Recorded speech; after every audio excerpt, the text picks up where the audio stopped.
3 and 4. So my answer, what do they have in common? Only quadrant 4. So quadrant 4 is the only thing they have in common.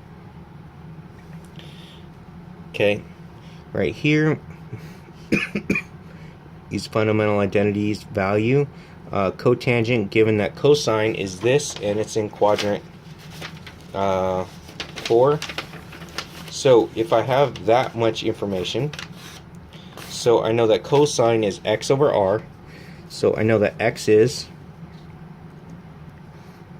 21, r is 29, and so I have to find y.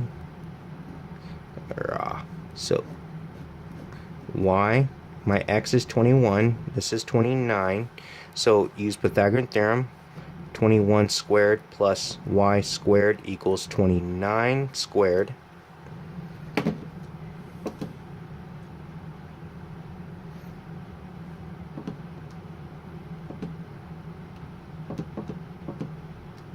So I'm going to come out to be y squared is equal to 400. So y equals plus or minus square root of 400.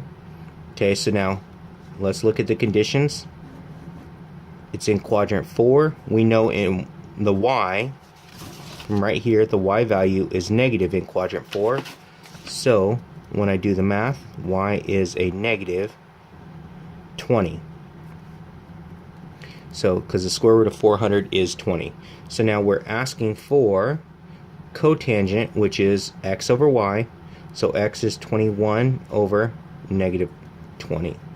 So 21, there we go.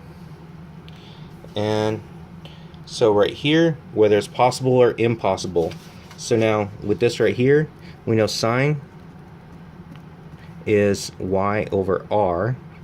So if I were to write this 5.1, I'm sorry, that's 5.46 over 1, because all numbers could be written over 1 like this, especially a decimal, so it makes it a lot easier. So now the y is 5.46 and r equals 1.